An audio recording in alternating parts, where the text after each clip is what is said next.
வணக்கம். இன்று 13/7/2025 ராசி பலன்கள். மேஷம். புதிய முயற்சிகள் வெற்றி தரும். குடும்பத்தில் சந்தோஷம் நிலவும். வேலையில் நல்ல முன்னேற்றம் ஏற்படும்.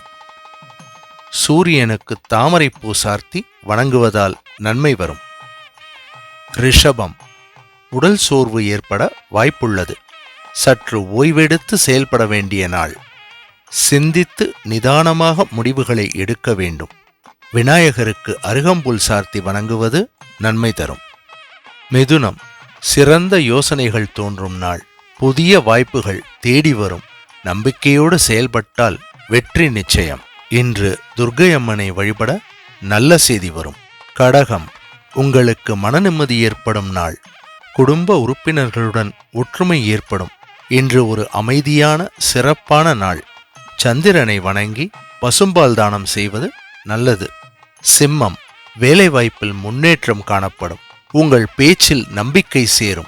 பணவரவு கூடும். சூரியனுக்கு தாமரைப்பூ சார்த்தி வழிபடுவது நல்லது. கன்னி. நல்ல முடிவுகள் ஏற்படும் நாள். பழைய விவகாரங்களில் ஒன்று சாதகமாக மாறும். குடும்பத்தில் மகிழ்ச்சி கூடும்.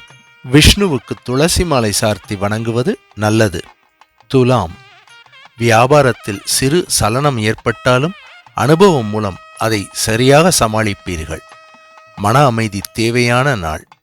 இன்று மகாலட்சுமியை வணங்குவது நன்மை தரும். விருச்சிகம். புதிய முயற்சிகள் வெற்றி தரும். பயண யோகம் உண்டு. குடும்பத்தில் நெருக்கம் கூடும். சனி பகவானுக்கு எண்ணெய் விளக்கேற்றி வணங்குவது நல்லது. தனுசு. நல்லதோர் சந்திப்பு நிகழும் நாள். உத்தியோகத்தில் உயர்வு வரும்.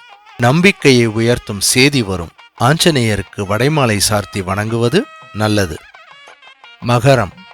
சின்ன சின்ன தாமதங்கள் இருந்தாலும் முடிவு சாதகமாக இருக்கும்.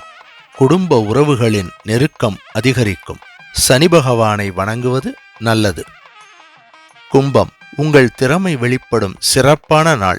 பழைய முயற்சி ஒன்று வெற்றியடையும். உற்சாகம் கூடும்.